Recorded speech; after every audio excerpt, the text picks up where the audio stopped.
For any agents that are listening, be persistent and consistent. You will have to pivot, and that is where you will see the success in your business. Sellers, you hire us because we are the experts. Same with buyers. So let us do our job.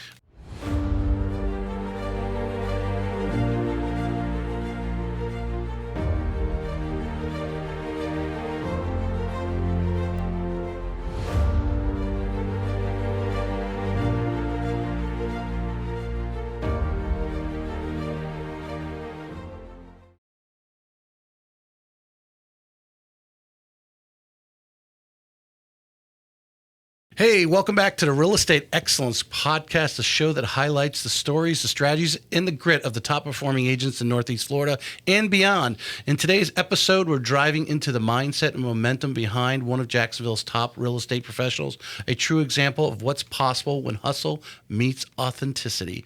Since launching her real estate career in 2020, she's risen to the top 1% of real estate agents in Jacksonville, earned recognition from the Jacksonville producers, and recently ranked number 72 on the Jacksonville Business Journal's top 100 agents list. She's built her business on honesty, hard work, and commitment to delivering real results, no fluff, just execution. Whether juggling the demands of motherhood, negotiating deals for her clients, she brings relentless energy and a competitive edge to everything she does. Let's welcome Edwina Burch to the show. Appreciate you coming in this morning. Absolutely. I'm really curious, just from in our pre-show, really got me talking about a few things. That's why I said, so hold on, let's hold it for the show, because there's a lot of good information in there, because I think there's a lot of agents that started around the same time you did, but haven't quite blossomed to where you're at today, doing over 16 million last year in 2024. I didn't see what you've done so there. Has this year started off good? Are we having a good first half of the year? It's an okay first half of the year. It's not how you start, it's how you finish, though. It's not the 5 that started, it's the 5 that finished. That's right. But Edwina, welcome to the show. Tell us a little bit about yourself. But start off where did you grow up? And tell us, at 18, 19, Edwina, what did she envision herself doing as a career? So at 13 and 14, I wanted to become an attorney. Okay. I wanted to become an attorney. That was my lifelong dream. I went to college. I got a bachelor's in political science and economics, and I thought that I was going to be an attorney. But my ex-husband, who was now my best friend, at the time, he was into football. He was headed into the draft, and he ended up getting hurt at his pro day. Oh, no. So I forewent law school to follow my college sweetheart into this world. And so it didn't end up with me being an attorney, which, listen, let me tell you, this real estate that was my calling. That should have been my goal at the age of 13, 14. Right. But we moved here to Jacksonville. We've been here for about 10 years. And I got into the school system, believe it or not. I wasn't a teacher. I was an admin, and I was an FTE coordinator and an enrollment specialist. And so my job was to basically enroll the students and report those numbers to the state so that the state funded the charter school. It was a charter school. Right. The state funded the school. And totally out the spectrum. So how long do you do that? Because I can't tell you could be 25, but you could be 35 too. You have really great skin. So I'm over that. I'm over 35. Wow. Okay. I am. I would not have guessed that. Yeah, I did that for, I want to say, 6 years. Mm-hmm. I've been in Jacksonville 6, 7. So 7 years. Around 7 years I've done that. I did that, actually. I just quit 2 years ago. And I literally had to beg my principal to leave because he was not taking my resignation. Right. So, yeah. Right. So you actually were, in 2020, you were kind of doing a little bit of both, real estate and working at the school. Yes. Interesting. Yes. So at what point does it get what you could be doing in real estate started to outweigh what you were making at the school? Yes, it did. So initially I started real estate because one of my teachers was a realtor, and she came into my office and she was telling me about a student and trying to work a deal at the same time, and I couldn't keep her attention. And so she was just telling me how hard it was, and she went through like the ebbs and flows of what she was going through at the time. And I was like, I watch HGTV. I love helping people. I should be a realtor. I can make my own schedule. I get freedom. I'm on my own time. And I get the ability to help people. Now, helping people has always been my passion since forever. And so I asked her about getting into real estate, and she gave me a link to a Groupon course. And I'm like, you have to be kidding me. I'm going to get my real estate license on Groupon. So I thought she was like just doing it just to like, here, this is, and I took the course. All right. And then, yeah, here we are. Besides that interaction in the office that day, did you get a chance really to sit down and dig into what she was doing, or just kind of just an epiphany came to you and said, let me go take this course? I heard her complaints about it, and I am a solution finder. So as I'm sometimes in like when teachers would come into my office in that current profession, I would listen to their complaints and I would always find a solution. So I'm listening to her complain about a transaction that's going on, and in my mind I'm like, you should do this and you should do that and you can do this. And I'm not even in real estate at the time. It's just standard level, common sense. Correct. Yeah. And so I'm like, I could possibly just do that as something. At the time, I considered it a side hustle. Boy, did I know. Yeah. It's no side hustle in real estate. So, yeah. Interesting. So, did you go to the brokerage she worked with? No. Okay. Tell me about how you took the test. Yes. Were you already investigating what brokerage to go with, or how did you kind of evaluate where to go first? So once I signed up for the test, brokerages started reaching out to me, and I started interviewing different brokerages to figure out which one would I best be, And, Keller Williams is a household name, and I was looking up different trainings on real estate, and Keller Williams kept coming up as having one of the best training platforms for new agents. Yeah. And so at the time, I said, you know what, I'm going to go with Keller. But then my husband at the time was like, hey, let me connect you with it was Ernie Sims' football buddy, Red Zone Realty. So I signed up at Red Zone, and as a new agent, I was so lost. I'm like, okay, where are the deals? What's going on? I signed in. I never went into the office outside of that. And I just kind of sat on my license and went about life, not doing. And then another teacher was in my office, and I was telling her that I had just got licensed. And she goes, oh, my husband owns a brokerage. And I'm like, oh, I can join him. So then I went to a boutique brokerage, which was absolutely phenomenal. That's where I got my first real estate transaction. And I did have a lot of conversation with him about what to do and how to do it, because as new agents, we're like, okay, let's go at it. And I think when I got licensed, I didn't follow realtors on social media. And so I didn't understand the glitz and the glam and all of those things, but I did watch HGTV, and I thought that's what it was supposed to be like. Did you really have a true visualization of that? Yeah. So for me, I'm like, you know what? I'm going to get the customers who want to purchase $500,000 house, and he's a pencil collector, and she's a butterfly catcher, and we're going to make the deal work. Yeah. We're going to look at 3 houses, and they're going to pick one. And it wasn't until I became licensed and I started seeing, because even then, I didn't know a lot of people in Jacksonville. Just my small circle of school teachers, and we just didn't know a lot of people. And so I started creating this real estate journey in my head of what I envisioned it to be, and it was never that. So, but it was beautiful. But to answer your question, I got into real estate, and when I got my first transaction and I announced it on social media with the picture, oh my gosh, everyone started saying, I didn't know you were in real estate. Oh my gosh, I want to work with you. My cousin's looking for a house. This person is looking for a house. Yeah. And when I made my salary in 1 month, that's when I attempted to quit. So. Yeah. Yeah. The point I want to make is the agents that are out there, any newer agents or agents who may have made that first choice, they came in new, like you really didn't know what the processes were or things to do to get business and so forth. Yeah. And I believe, and you've been in it long enough now to see that choice of first brokerage can make or break a lot of agents. Yes. And it's very important to get out there and interview and so forth. Some of them have had enough grit to kind of at least stay alive long enough to all of a sudden you found the track and you started running. Right. Yeah. But I think many agents fall out maybe in the first month, definitely we know in the first 2 years because they don't renew their license and so forth, and how important that is. It's great to go where your girlfriend or might be and you might have friends, but if they don't know how to nurture someone coming in that had the HGTV kind of envision, like this is going to be really easy. But tell us some of the first things since you mentioned the HGTV, when you realized it wasn't HGTV.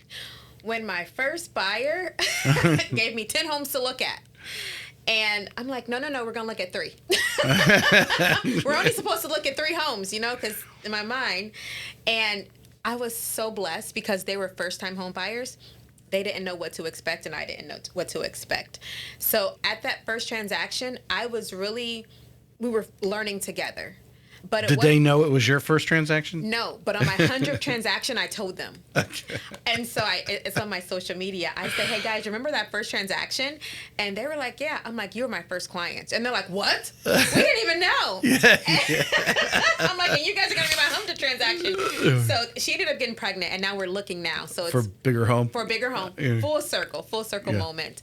So it was definitely, I didn't expect it to go like this. I didn't expect the hurdles and the things that I encountered. I expected it to go smooth. Mm-hmm. So when I did the inspection report and the things are coming back, I'm like, this is supposed to be perfect. What? So I have to ask for these things to be fixed. So it's definitely a learning experience. I had a rookie mindset at the time.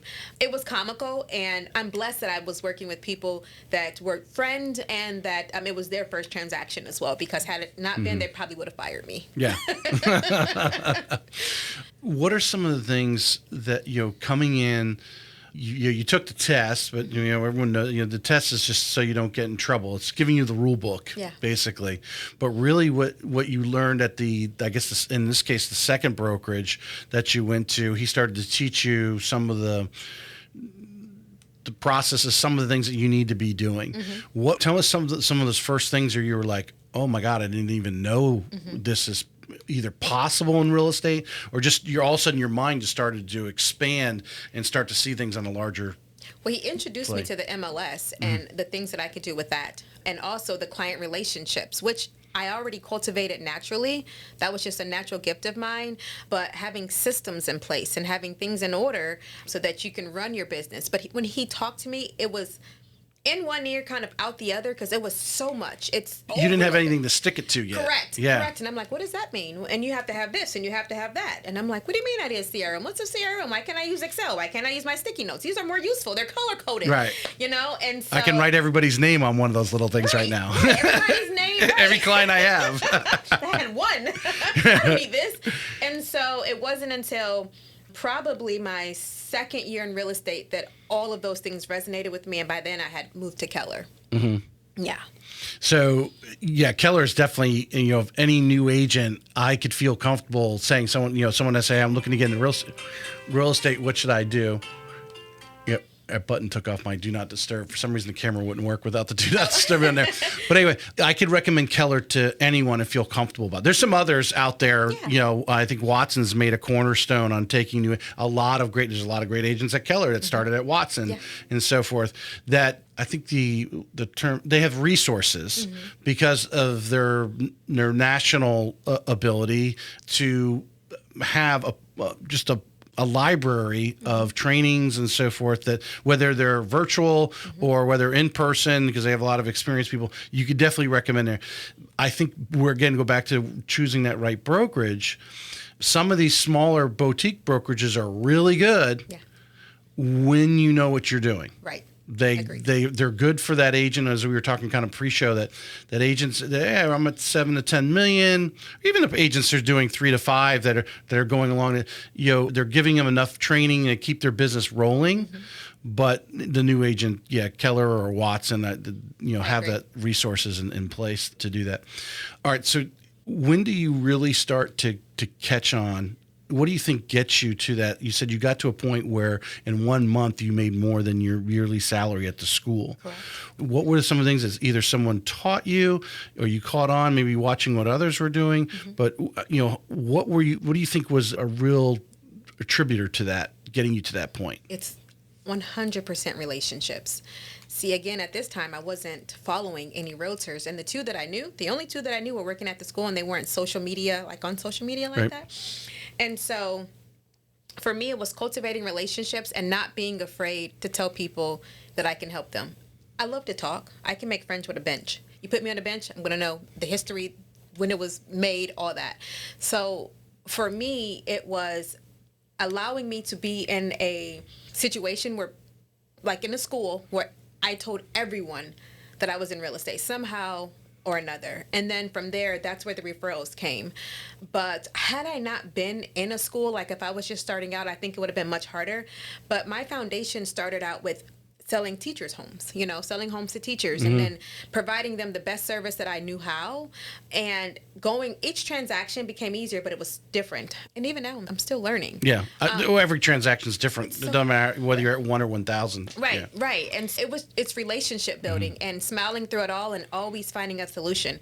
I think when you come to anyone, no matter what career you're in, if you have a solution, if you're solution-based, I think it'll get you far. And that was my foundation at the time. Well, there is no doubt in it. If I could, think of many that you're 271 of the probably 255 agents that I've probably had on. Yeah. I've had some non-agents on, so that's it.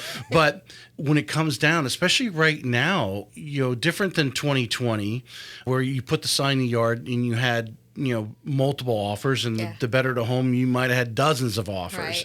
Right now, there's a lot of, strategery and negotiation, making offer. And I think the buyer broker agreement, coming online last August, being required is part of the strategy.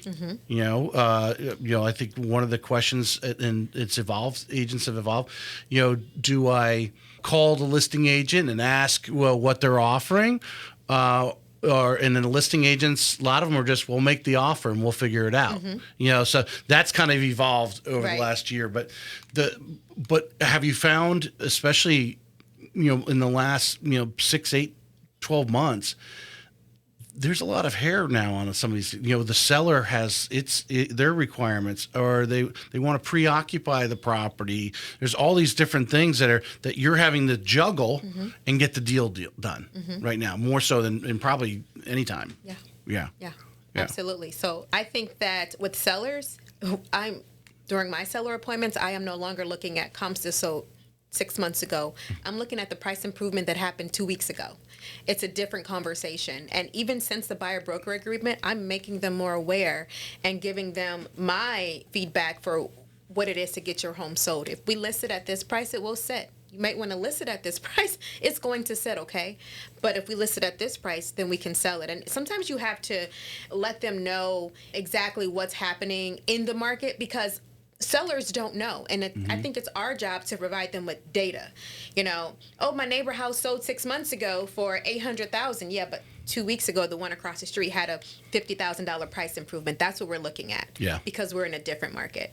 And with buyers, it's the same conversations, but in reverse. Like right now, we're in a buyer's market, which I love. Even though I am currently listing heavy right now, I love, as many good agents are, right? Yes. I mean, all the top agents are going to tell you right now they got listings they're sitting on right now. Yes, I have these listings and I'm having conversations, and I'm giving my sellers, these are our solutions, and this is right now the market is just what the market is. There is no crystal ball on when it will change, but as long as we are putting our best foot forward and doing what we can do, then our buyer will come. Do you have any listings right now that are in subdivisions that have construction still going on, where new homes are being offered by builders? No. Okay. Have you had any of those recently in the last 12 months? Because that's where a lot of the houses are sitting. And I think the reason I bring that up is, talking about buyers is knowing what we know now, which is not any rockets. It's not like, that makes common sense. Yeah. Is because the market's dulled down and you got these buyers, you got to really dig into them. How long do you really expect to be here? Right. Because they're going to be building in this community for the next 5 or 6 years. If you ain't going to be here for 5 or 6 years, this may not be the property for you. Exactly. Because that's one of the challenges right now is they're dropping prices. They're competing with the builder. Offering incentives which the builder is building into their price, which they're still getting the value on, but they're paying a lot of money to get those incentives to move that house. Right. Because I do believe a lot of the builders, their margins are very thin right now because they're just trying to keep their crews busy until, things swing around. Right. I agree. So the opposite I have a new construction in a subdivision. It's going live probably end of this week. So I'm excited about that one to see how that one's going to sell. But I haven't had any. I've heard stories, though, because you're competing against the new construction and those listings are sitting. Yeah. So, yeah. Yeah, it's a different conversation when you're going out to the seller at that point. Yeah. You know, are you willing to drop price or give the incentive or somewhat similar incentive because your house is ready to move in? They don't have to wait 3, 4, 5 months, 6 months, or who knows, even a year sometimes. Right. I want to do this little ad read here if I can. Perfect. Attention agents and brokers, are you ready to lead, not follow? Deli is the first AI-powered home search tool that's changing real estate forever. Founded by Lyman Starmer, Deli turns your website into a natural language search engine, making home searches faster and easier and smarter than anything Zillow offers. Sites using Deli are seeing massive jumps in engagement and longer buyer sessions because clients finally get the experience they expect. This isn't a trend. AI is the future of real estate search. Be the first. Be different. Email Lyman at lyman@usedeli.com. Mention the Real Estate Excellence and get a great discount on your first year. Don't get left behind. Deli is where real estate is going. Get on board today. Deli is actually brings up my next subject for you.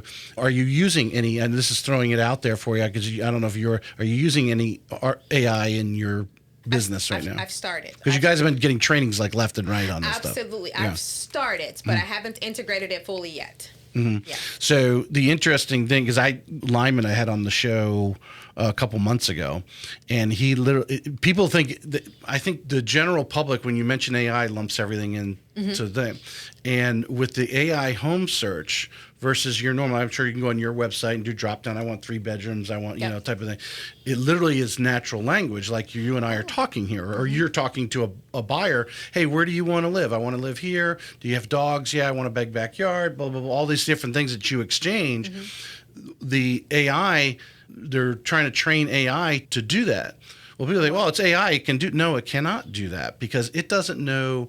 It doesn't know the difference between what the ground floor is versus the basement, right? It might think the basement. Or you and I, if we're talking, I want to live near the beach.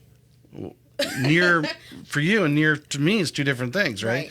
These different things that go on, and one of the challenges, just to educate you guys that are listening, not everyone is really good at putting their details and so forth in the MLS. So it goes into the MLS, and there are people who have houses with pools that don't put that into the description. Like, you think that would be the first thing. It has a pool. That's a big amenity. Right. Something good to have. But it doesn't have that. So he's actually trained it, his thing, and it's got to ramp up. It's now evaluating the pictures. So anyone listening right now, take your pictures, because are you using it for the descriptions? Are you using, that seems the common thing, everyone's starting to use it. Yes. And AI looks for AI, so it's good that you're doing your descriptions in there. Actually have it evaluate the pictures and then say, create me a listing description, see what it says, and then go in and add what you want it to. Oh, hey, well, you know, add this and add that, and then redo it and give me, because it'll actually, even ChatGPT, if you're paying the $20 a month, will evaluate the pictures, and you'd be amazed what it actually finds in the pictures and brings out and puts a little more color, a little more pizzazz to your listing description. That's good to know. Yeah. So, Lyman is working on usedeli.com, and it literally just goes on as a little widget on your screen. They can click on it or do it the old way, but they can actually start talking to it like they do ChatGPT or the other AI programs. Interesting. Yeah. And the listings will start popping up behind them as they the more they describe, it'll narrow down. So it's really kind of amazing. But AI is here. I really think they need to start teaching it in schools. They need to. They have to. Yeah. They have to. I heard in other countries they are starting to integrate it into the curriculum. It's just something that we haven't done here, but we 100% need to, especially with times are changing. Yeah. You know. Well, I think the learning could pick up such a rapid pace because the kids can, you know, I didn't have Google. I didn't even have email when I was in college, okay? Let alone, but, you know, to be able to do a research project or just an essay or whatever and do some research on Google, you find fairly quickly. Now you take AI in there, and now it's helping you, you know, do an outline what I want to, you know, structure. I think it's going to force the schools to pick up the pace and learn more faster, and the kids' minds will just be blown out because they'll be able to take in so much more knowledge at a faster rate. I agree. Yep. So that's my little preach on AI. But I will say this. There's a lot of people going around, and I won't say it's just in Jacksonville because I'm sure it's everywhere, that don't know squat about AI. They've either read a book, listened to a podcast, and they're going in and talking to people, but they're really only using AI like to do a listing description. That really didn't take much for you to learn how to do that. Oh, it's so much more. But there's things, all my captions are AI because it puts in all the SEO that I want it knows, and then I upload the transcript from the show, and I say, hey, I had Edwina on, and here's a reel. She's talking about this. Find it in the transcript, create me a IG caption for it, and then pull it all the SEO and your social media and all that, boop, boop, and it creates it for it, and I cut and paste and stick it in there. Wow! So it just speeds up that much faster. But the thing I did learn from Lyman, which I think is important to everyone out there, and we were talking about LinkedIn before the show, AI is looking for AI. So we read the caption or something, a human could have done that, but the way it writes it, it knows its own language. So when it's out there searching, it's looking for other AI. So when you go in and do your LinkedIn, put all your bio information in there and say, give me a compelling, fascinating bio, and let it write your bio and then stick it in there. Nice. Yeah. So, but LinkedIn is, I think, one of the underutilized social media. It is. It 100% is. Yes, I agree. That's the first place I start before a show is, do you have a LinkedIn profile? Because I want to learn about you. I want to, what's your background? Right. And I think if you're an agent and you're taking clients from outside the area, they're Googling you, or they're going to go to LinkedIn, which if you go to Google, your LinkedIn file will pop up. On there, yeah. And you need to take a few. It's not, I think some people say, oh, yeah, I haven't updated it recently. It's like your resume. You update it every so often. And the beautiful thing is you started and you're still there. It just clicks the dates automatically for you. So it's not like there's anything you need to do. Right? You're not creating an entirely new resume every time. Yeah. You might update your bio once a year or something. If you want an award or something like that, you want to add that in there. Yeah. So definitely. Let's go back to your circle of influence. Yes. You were talking about the teachers and so forth, but you gestured in there about the social media, and you noticed right away when you posted your first sales, all of a sudden, kind of people out of the woodwork basically started saying, "Oh, I didn't know you." People who you probably didn't even regularly transact with, on a daily basis. Tell us how that started to grow, and how did you feed that? Yeah. So I always had a social media presence. Really on Facebook, but I grew my Instagram slowly. And so when I posted my first sale, it was a boomerang, and it was just something that I came up with. I thought it would be cute because I like to dance. No rhythm, but I can dance. And I posted it, and all of a sudden, I even went back to that very first post, and it was this so much acknowledgement and love. And then my DM started saying, oh, my cousin wants to buy a house, or I didn't know you sold real estate, because when I first got my license, I'm going to say this. I did not tell everyone I was a licensed real estate. I just got my license. I would love to help you buy or sell a house. Because if I am looking for a house, I am not, and my little brother just got licensed, and I'm buying $1 million house, I'm not going to use Buddy. And so when that's why my buyers did not know that it was my first time. But I knew that I would, as long as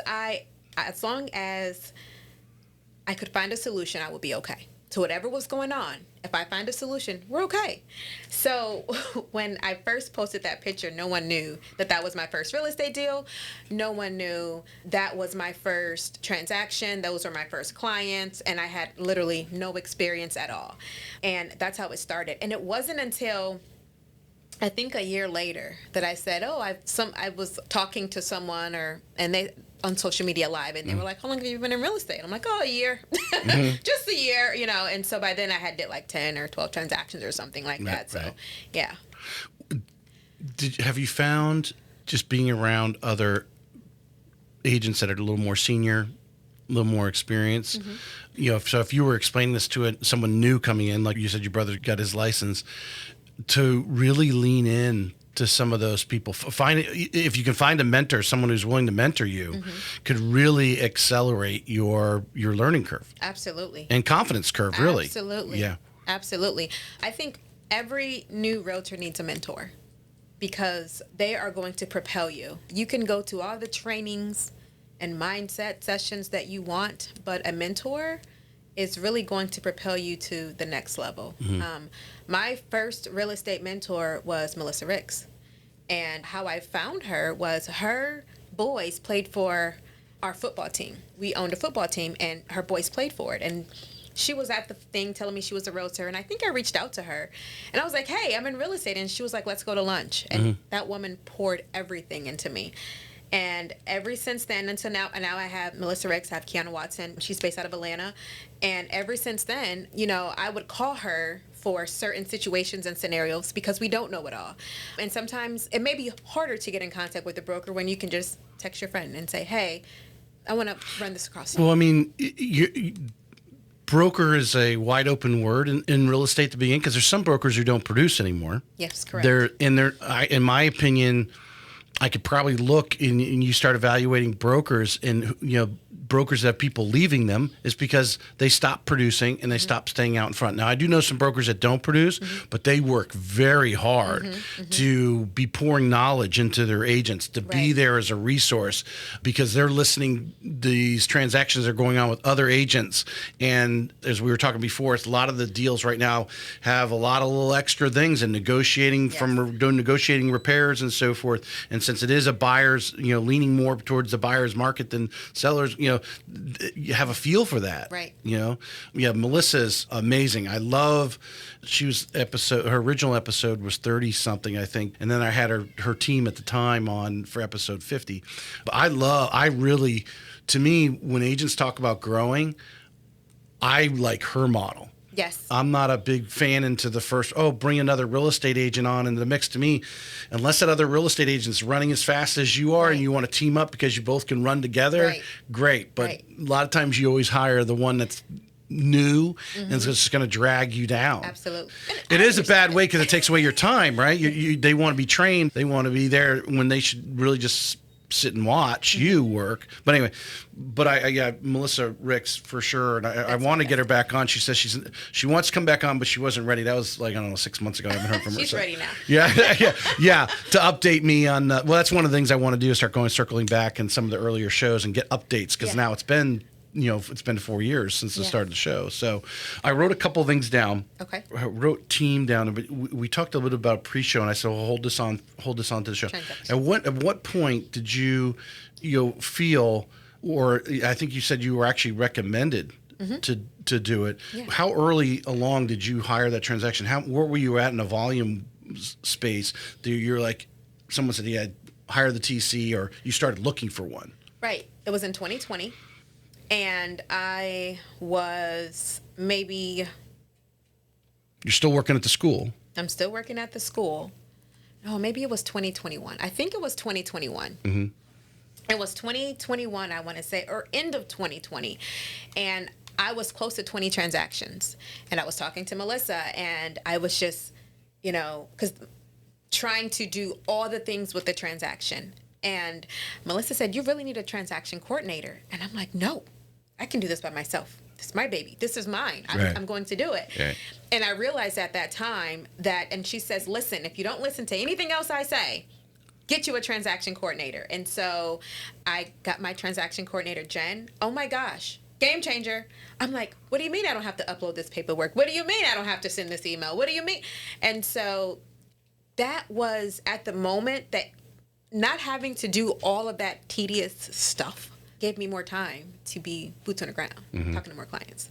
So that was the best decision. So was this, I call it pay for play, but you're basically paying her by transaction. It's not like you hired her on a salary or anything like that. Correct. If you didn't have a deal, she didn't make any money. Correct. Obviously, those who are doing it are working with many other agents. Yes. So they can earn a living. Yeah. Because really, when I've heard the few $100s that it is, I'm like, that's a no-brainer. Right. Right. It makes so much... But making that leap is the biggest challenge for agents. Yes. That leap of faith. Now, I have someone else I may want to recommend have a conversation. If Melissa convinced you of that, because I really just totally love her model. Yes. That's the way she works. She made the leap and is now... She's way out in front. Yeah. She's running fast. She delegated everything to everybody. She had an entire team, but wasn't considered a team, a support staff. Yes. She created an entire support staff around her so that she could be boots on the ground and never touched a listing. That's a higher level thinking, higher level aptitude, because obviously if you think about, the great people, CEOs of companies, they have to rely on other people to Absolutely. do. They're thinking of a lot of it, but they are putting people in positions to handle things that they're hiring for, and whether they're communicating directly on exactly what to do, those people are executing on their behalf, right?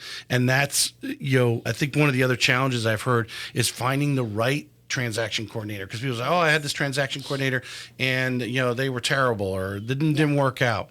How important is it when you sit down with your transaction coordinator because you do different business differently than Melissa does. Yes. And every other agent out there. Yes. And I think that's one realization you have to come to. It's one realization I've come to in interviewing all of you. All of you do business differently. Right. So how you interact or how you use that transaction coordinator is a conversation that you need to get deep into with that coordinator. Yes, absolutely. And when I first hired her on, I was interviewing different agents, transaction coordinator, I'm sorry. And one of my business ran a certain way. I wanted different touch points because in this business, I always believe in communication, and I needed her to be the intermediary touch point if I wasn't able to. So we sat down and I went over exactly what I was looking for. Outside of the paperwork, she does more than just the actual transaction, and we were a good fit. And she's been with me ever since. Yeah.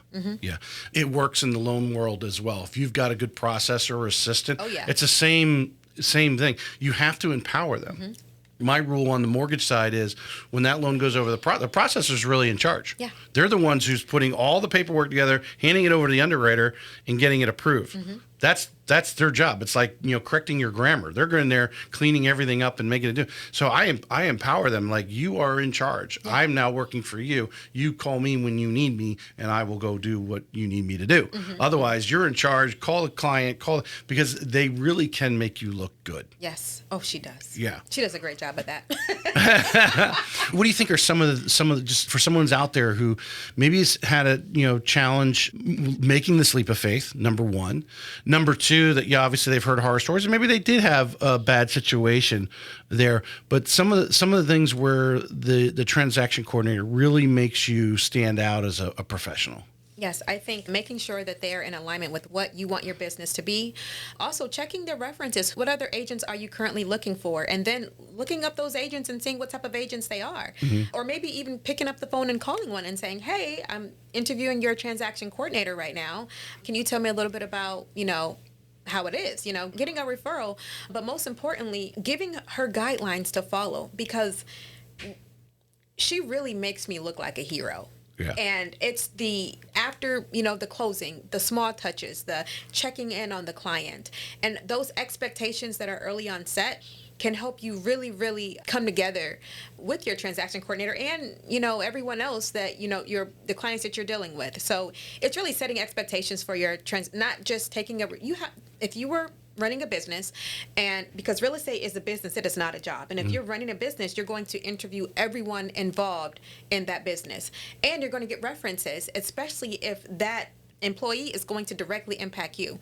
So I would treat the transaction coordinator. And there's enough senior transaction coordinators out there that may have more experience than you have in real estate. She does. And that can help you. Yeah. So when you have some of these situations come up, whether it's negotiating, repairs or whatever, this transaction coordinator is working with probably 10 other agents. Yeah. And probably have 20, 30 deals in their current bucket that they're working in, are involved in every one of those negotiations. Right. What's going on at other places, and bring that and help you look better in that area. Oh yeah, she saved the deal a couple of times, especially with VA. It was a well situation, and she goes, we're nearing the inspection period, and she goes, hey, I'm going to send an extension for this inspection period because I noticed we don't have a well test scheduled. We need to get a well test. I would have never. Right. Yeah. And you could have gotten in trouble for that. Absolutely. Yeah. And extended it. And it was just, she's come through a couple of times and have just saved the deal. Yeah. Well, I always thought I turn it over. That's why I say I turn it over to processors, because when I first started, I've been 20 years in mortgages. My first 8.5, actually my first 12 years was in a call center environment. So we're doing a lot of volume. So I always like to brag. I've seen a lot more credit reports than the average guy out on the street because that's all you're doing is you're on the phone all day. These leads are coming in and they want you pulling they'd love to pull 3 to 5 credit reports a day. Yeah. A lot of guys are lucky right now to pull 3 to 5 credit reports a month when they're out there, because how thin things are right now. But when you're seeing all those type of situations, the same thing goes on with the mortgage processor that goes on with that transaction coordinator. They're working with all these other loan officers or other real estate agents, and they're seeing these transactions go on. And how a VA loan is. I get questions all the time from the VAs over. For some reason, there's still people out there that fear the VA. I'm like, dude, the VA. If you got a VA client, you got a home run. Especially if they're might be a little squirrely, that's likely to get approved versus someone who's not a veteran if they've got some credit challenges or whatever going on. But these little things that you need to know. Dealing with manufactured homes.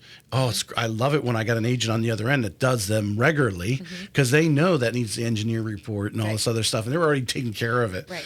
And it's when you pull that, you just the transaction coordinator with experience, you just expand your abilities. Yeah, I agree. Yeah. So, all right. So the transaction coordinator opened you up for some little bit more time. What did you do to effectively take advantage of that? Because you took advantage somehow of it because your numbers show. Right.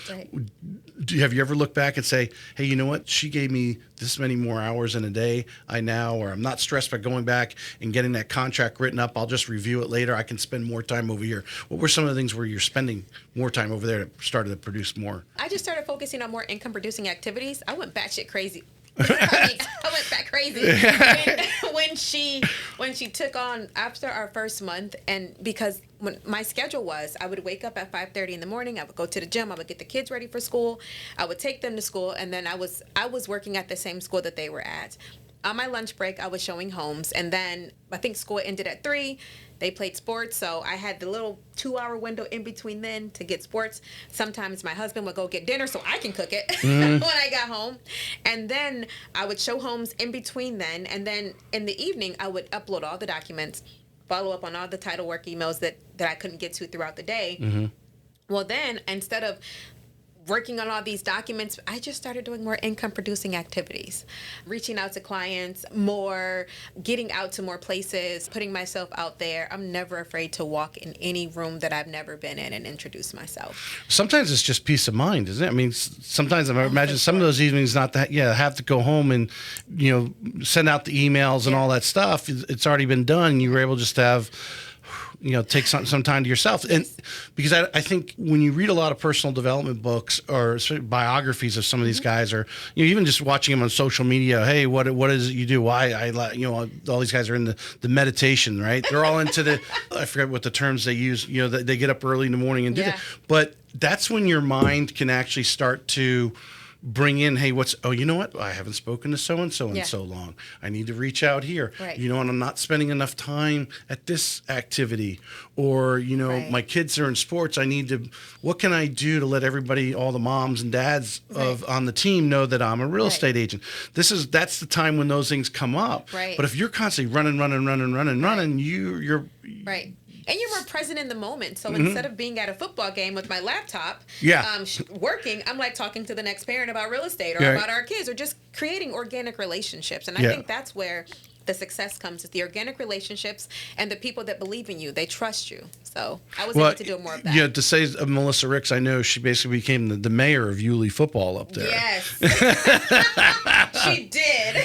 Not only having enough boys to do that, but she really involved herself with the school. And I know she's told me different things she's done, and everyone knows who she is. And because she obviously is probably, between the oldest and the youngest, I don't know, a dozen years that she has spent involved in Yulee football. One of her kids are running on there one time or another from that standpoint. But it gives you time, like you said, it gives you that peace of mind and to be present. When you have that conversation with somebody that you're actually absorbing what they're saying, and who knows, maybe you walk away, but that downtime allows you to process that. Right.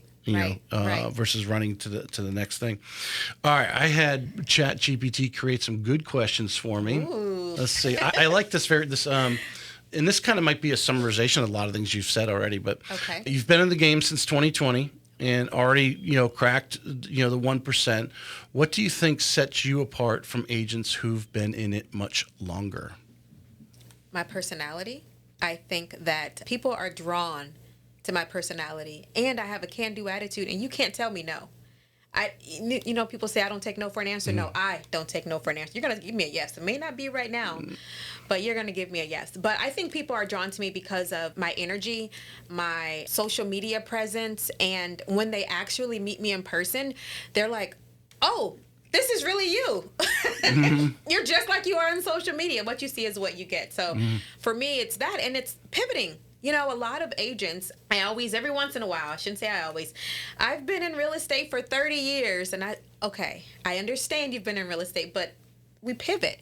And if you're still going by the Rolodex and the phone book, then you're not going to get ahead in business. You have to change with the times. You have to, in any industry that you're in.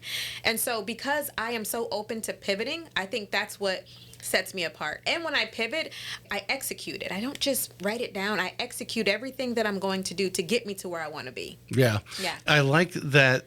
And that kind of analogy you gave there.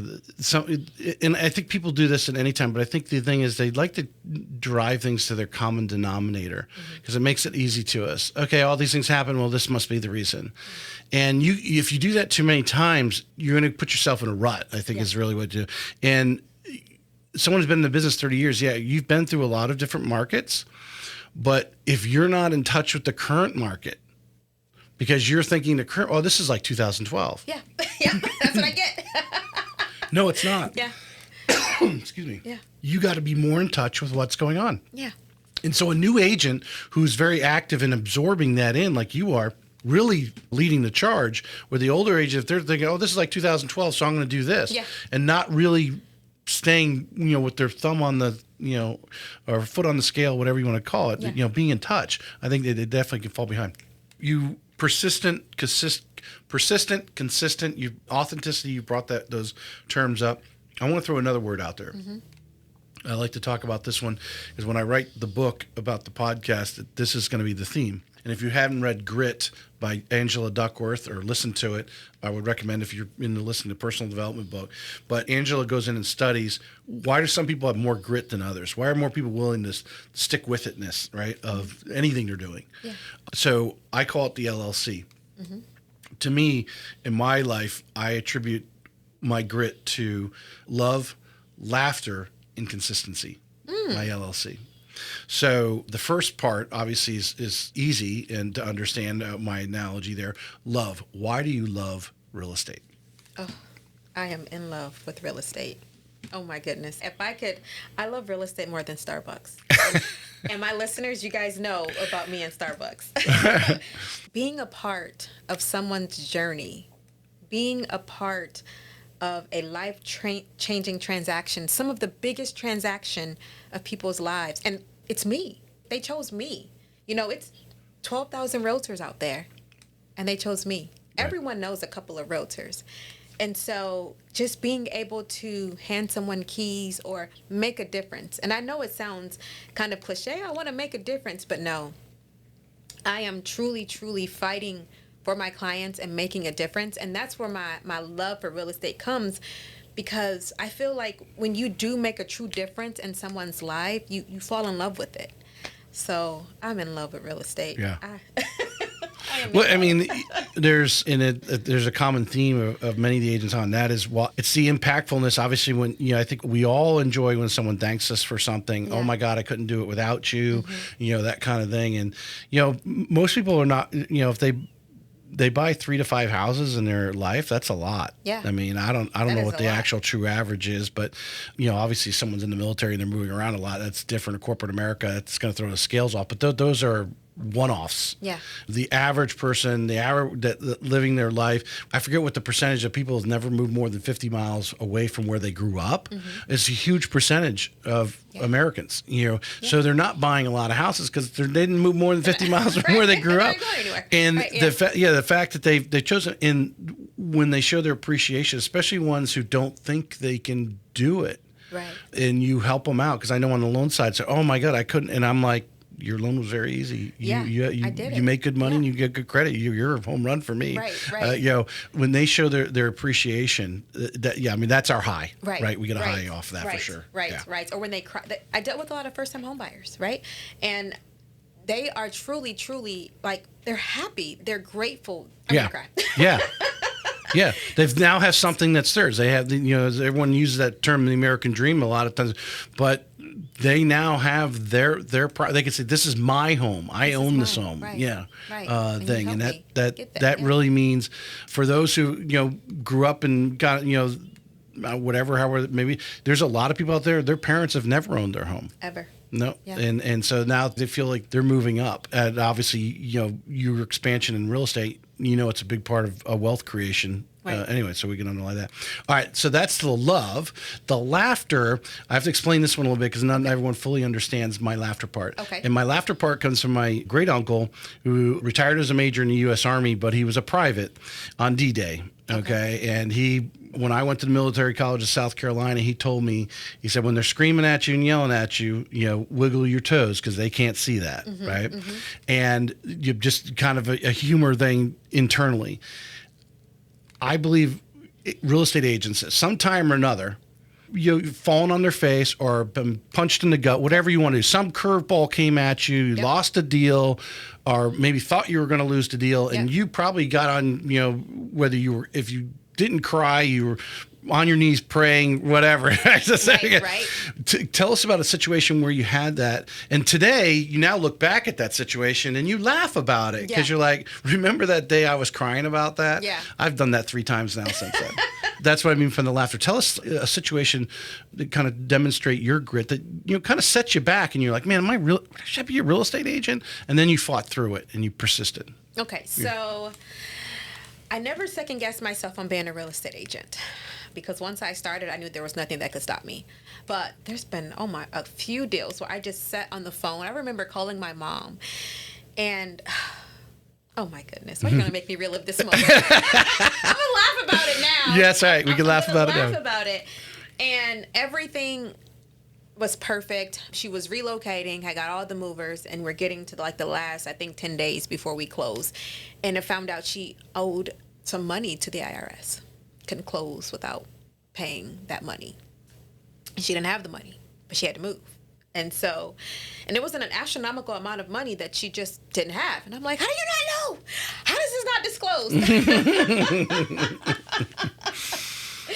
And I mean, so which meant there were a lot of moving pieces to her moving here, including her daughter who didn't have very much long to live, right? So it didn't happen in that way. We found another way for her to rent for a little bit, to get her property rented out for it to happen later on. But she missed a lot of time with her daughter during that craziness. And I guess she didn't realize or thought her ex-husband, I'm not sure what the situation was. But I look back at it now. Matter of fact, we went to lunch, I think 4 or 5 months ago, we went to lunch. And, but thinking about it, it's really gut-wrenching. But I can laugh now a little bit. Still kind of makes me sad. But there's also there was a transaction. I'm not going to talk about that one. Now you got to. Yeah. Come on now. It's that good? You got to talk about it now. I'll talk to you about it off camera. We don't have to mention names, or you think that the person might be listening? They're going to listen. They're going to listen because they follow me, they comment, we talk often, and they're going to be like, you're talking about me. I'll just talk to you about it after. So it was this story about, was the client someone you kind of knew as a friend already? No. No. It's friends now. Friends now. But at the time, I'm like, freaking idiot. Yeah. So I just had a client purchase a car. Oh, okay. After you sign my agreement that says you will not do this, you will not do this, you will not do this. When I first started real estate, I went on Google and found all the things you shouldn't do when buying a house, right? And then I started asking my broker at the time, my boutique brokerage, and he was like, he's like, well, don't do this. And so I added, and I would make my client sign it, like, sign this. You're not going to do it. Let me explain what all this means.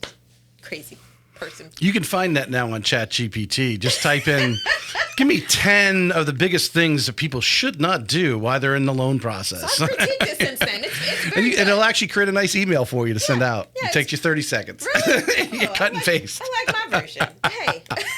Yeah, I mean, because and I'm sure you found it. There's many times you're in the evening and you are saving marriages. Mm-hmm. You are counseling people, through it. Just you're giving them advice of what in your wholeheartedness feels is the right advice, so that they can make a decision. And it's not coming back on you. You're just exposing the obvious to them. Right. And I think one of the things with the whole buyer broker agreement, the whole, well, let's just say that, but the whole NAR lawsuit and all that stuff really devalued real estate agents. And in any industry, there are used car salespersons, to use that analogy. Mm-hmm. There are agents in our experience. The consumer just needs to spend a little bit more time researching, finding a podcast where top an agent on and listen and learn who they are, or, interview a few people and ask them a question. I think a lot of us, whether it's interviewing for a transaction coordinator or interviewing for a real estate agent, they don't really know what to ask. Mm-hmm. Now, going back to AI, I guarantee you, I have never done it, but I guarantee you in there, if I went in there and said, give me 10 questions, if I'm interviewing real estate agents, mm-hmm. that I should be asking them, and it will give you 10. Maybe you take 4 out of there that you think are worthwhile. You don't really care about the others. But if you don't know, this is the age that we're getting to. And I really think, it was like 72, 74% of the agents didn't even do a deal last year. Yeah. I think that's going to trim that. You're going to have 25%. And that's not going to be 25% anymore, because I think more people are going to fall off. Mm-hmm. So that 25% is going to be more like 50%, but the overall number is smaller, right? Right. Because people are going to research, do their due diligence on finding who are the agents that are doing business, who are the agents, or whether it's their reviews or whatever. They're going to be a little more astute to finding that right person. I agree. Yeah. And so the new agents coming in, not to take anything away from them or discourage them, but it goes on the more importance of what like you mentioned before, every agent, you should be out there and try to find yourself a mentor. Right. And also, even outside of a mentor, the most powerful thing you can have is mindset, right? Because your mindset is going to get you there, and it's going to keep you there, Mm-hmm. And you can find a mentor, and it's people I've talked to. I'm a mentor for a few agents, but the agent has to want to, they have to want to do the work, right? Yeah. And so if you think that, I want Edwina Burch to mentor me because I look at her on social media and she has keys and she's cutting ribbon and she's going to teach me how to do that. That is not the path. Like, you have to have grit and determination to go out there and do the damn work. Mm-hmm. Darn work. Because, I'm sorry. It's a podcast. You say anything. Almost. Yes. Okay, perfect. Almost. But you have to have it, because without your mindset, you don't have anything. Yeah. No, I think that's actually brilliant. Because we'd like to think the mentor is going to teach us that you need to have a water test on a VA loan with well water. You got to have the water test. No, that's actually not what the mentor is going to teach you. You should already know that because you should have studied. Right. Or you're smart enough to hire a smart transaction coordinator that covers you on, when going through the file and says, hey, we're going to need this, this, and this. Right. So you're doing it. If the mentor is having to teach you the trivial things, because as we talked earlier, every transaction's different. Right. Finances of the client, the address, the title, all these things are different every situation. The repairs that need to be done, all that kind of thing. Yeah, those are just part of doing the business. The mindset, though, is what you really need to get from the mentor. Yeah. Mindset is the most powerful thing you can have. Yeah.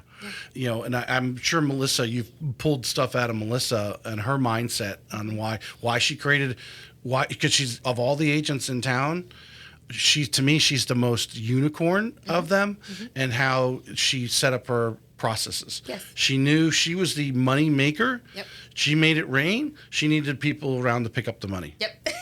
And that's my opinion. Yep, absolutely. My analogy of that. That's amazing. All right, so we got love, we got laughter, consistency. Mm-hmm. What would you think now that you're really out, you're really picking up pace, $16 million in a year? I mean, you're down to 1% of the agents in the area. What do you think this might have been something you've been doing from the very beginning, or something you've evolved, but that you're doing consistently now, that you make sure you're doing, whether it's every day, every week, or every month, whatever the thing is you're doing, but you believe that is moves the needle for your business? I think consistency, again, is about mindset. I wake up every morning in gratitude. I don't wake up and say, oh my gosh, this deal may be falling through, or I closed 4 deals last month, I only have 1 deal this month.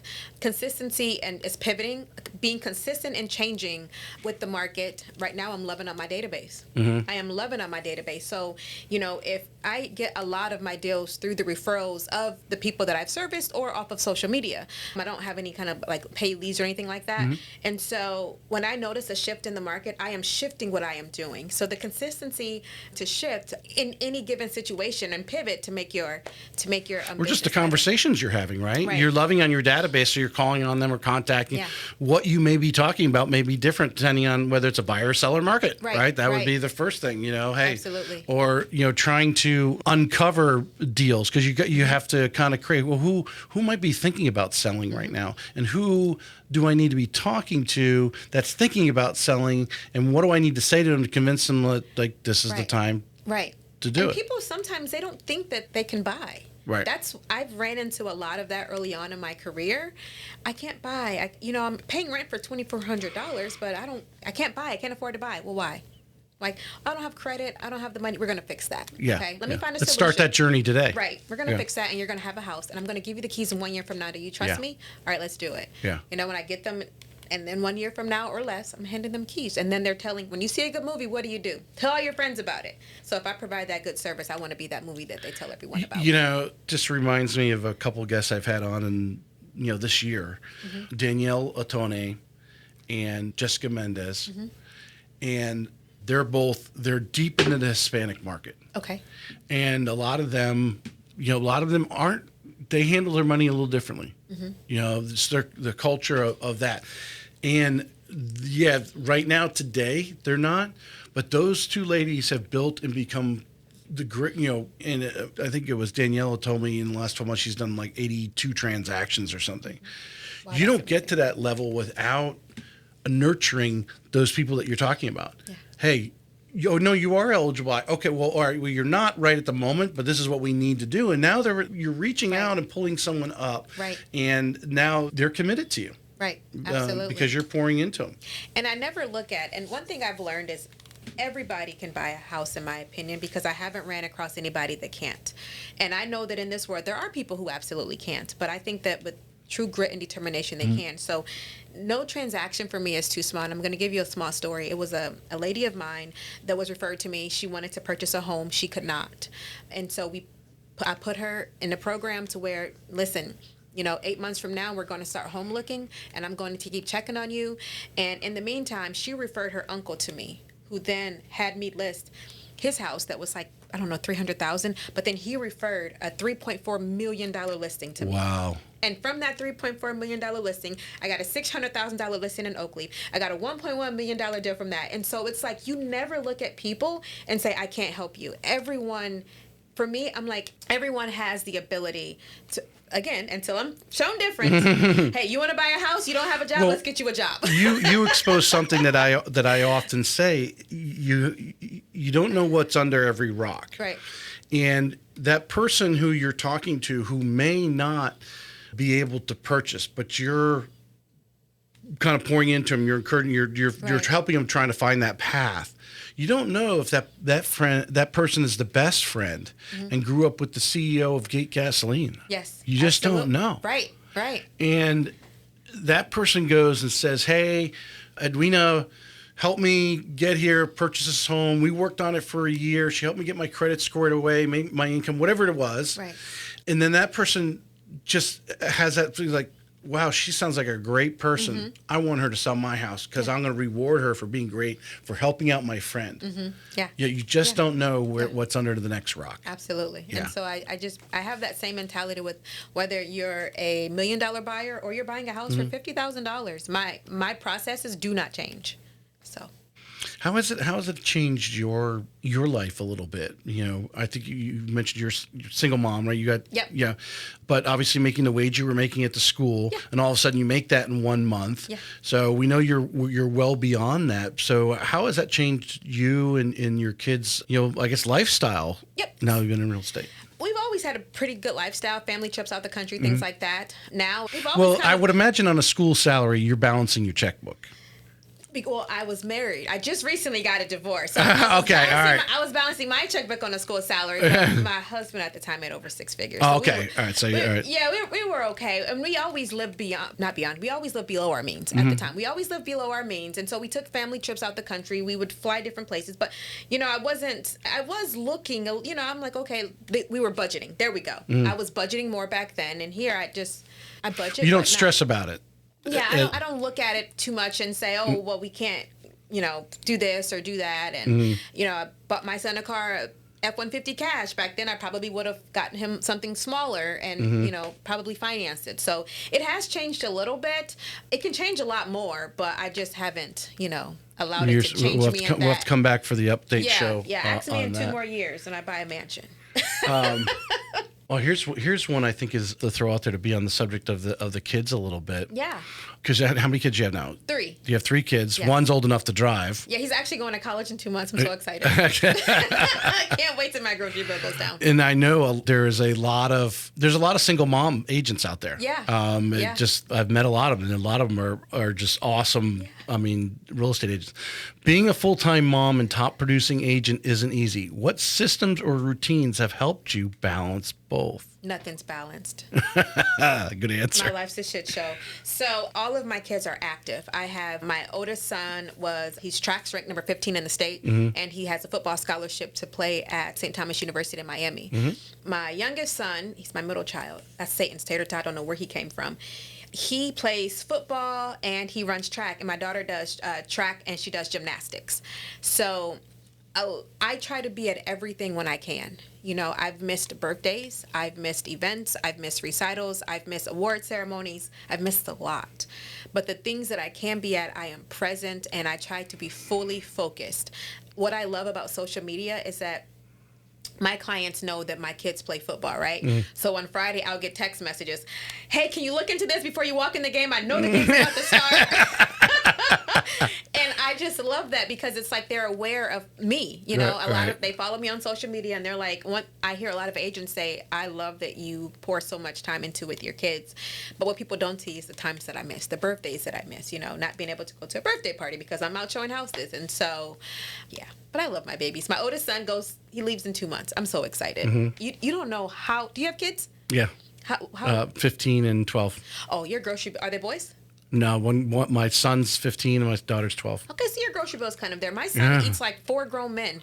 And I'm like, oh my gosh, I just bought milk 2 hours ago. Why is it gone? Yeah. And so I'm excited to not go to the grocery store every other day. He's got to go get his own now. Yeah, they're going to feed you now. Yeah, they're going to feed you now, right? Right. Yeah. I want to just touch on it, close up with go back to kind of the mindset for the agents that might be listening.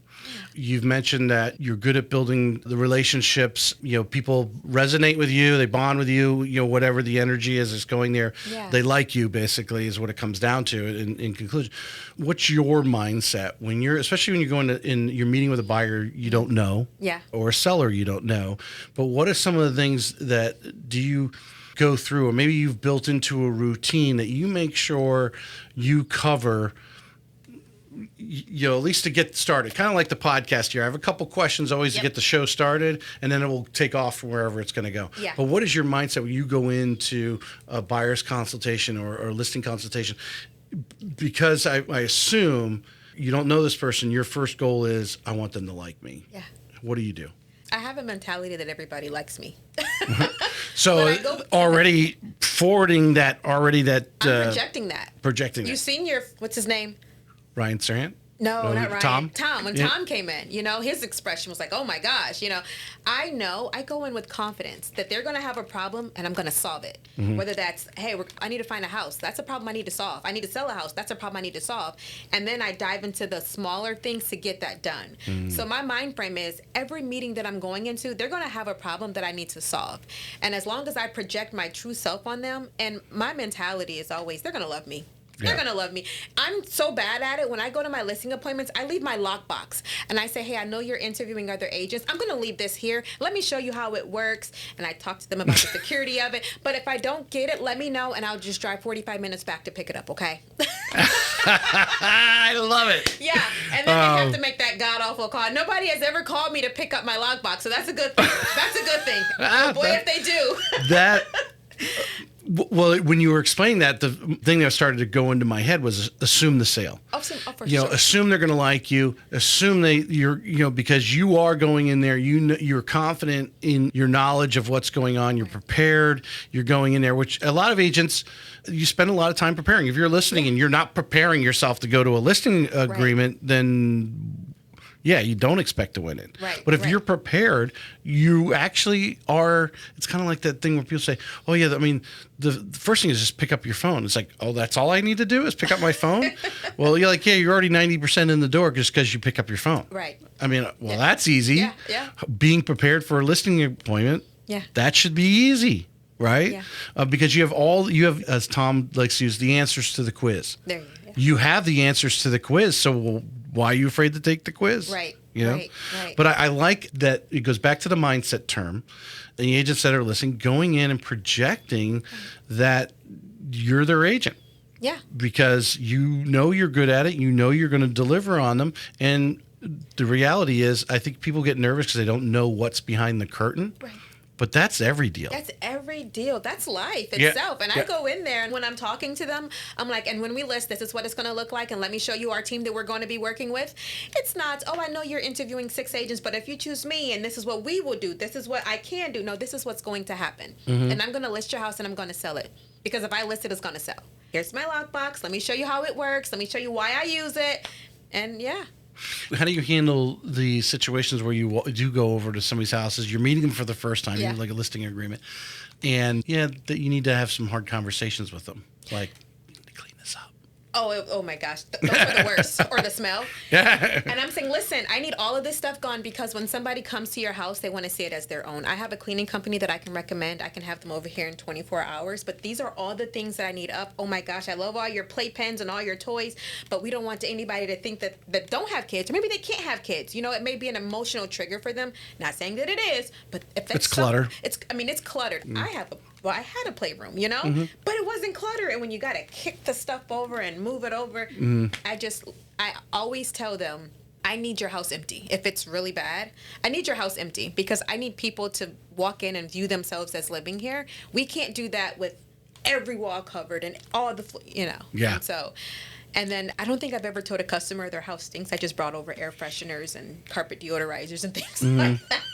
But I mean, in today's market, and from what I understand from a lot of agents, more buyers, they want turnkey. Yes, you might get lucky. You find a buyer who's like sees an opportunity to fix up a house or something, but those are far few. Most of these they want turnkey. They want turnkey. They want everything to work. They don't want to worry about appliances, the warranty. That's why new construction is hot, especially for first time home buyers, because a lot of these kids don't even know what a hot water heater is. Right. They don't realize where the water comes from. Right. Exactly. They don't. They don't. No. That works. Yeah. Yeah. Exactly. We covered the listing. Oh, all right. Uh-oh. Where do you see? This is my last question. Okay. This is my last. You said that last It time. might be a two-parter, but okay. Where do you see the greatest opportunities for agents in Jacksonville today? Okay, that's a broad question. Narrow it down for me. What do you mean? Are there niches or underserved markets that you're tapping into? Okay, no, I don't have a niche. I think that in Jacksonville, because of it's Jacksonville, I mean, new construction is a hot spot right now. But for me, and I can only kind of speak for me, I don't have a niche. I closed a deal in Orlando 2 weeks ago. I'll go to Yulee. I'll go wherever my buyer is going as long as I have the capacity to do so. Right. So I don't focus on first-time home buyers? It's kind of like that question, what's your why? I hate when people ask that question because it's like, my why is to survive. What do you mean my why? People think you have to drill down, like you have to. You do have to have a niche. Although it's situations there are. If you wanted to focus on a certain neighborhood, hey, I want to farm this area of town because I want to be the expert. Put me in a box. There's some people that works really well. They do that. But for me. Right now your business, you're getting enough business. You're occupied. Right. If you started to slow down or hire more people, so you had more time, maybe you could start to think of, all right, hey, I want to really focus on this area of town. Right. And these. Because you have agents that only focus on Nocatee, and you have agents that only focus on these 2 zip codes. Right. When I started thinking of that, because that's the first thing they teach you, focus on your niche, focus on it, and I'm like, no. I don't want to be put in a box and say I can only do this. I think that works if you don't have business already. Okay. You're busy. If you're like, hey, I don't, like you walked in the office and you like the only people you knew were other teachers, right? Yeah. So you kind of that was your focus initially, subtly. See what you're saying. Yeah. Subtly.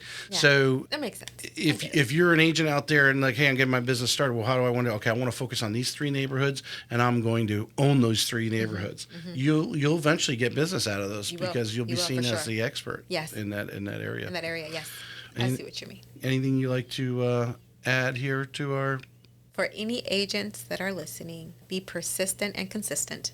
You will have to pivot, and that is where you will see the success in your business. Sellers, you hire us because we are the experts. Same with buyers. So let us do our job. It really does mind boggle me again, but I think this has been going on for why people try to sell their house themselves or go out just randomly and think that the person who's listing that house is really looking out for them, especially in new construction, right? Yeah. I got a text message. This is okay. I got to share this. Okay. So I started working with a gentleman, and I think he's 20. He has a girlfriend. She's pregnant. They're expecting their baby in November. And he was looking to rent a home, right? And so my phone was on Do Not Disturb. And then I'm reading over the messages. He just sent me this. He said, "Good morning. I submitted everything to the lender last night. I'm supposed to talk to the loan officer later today.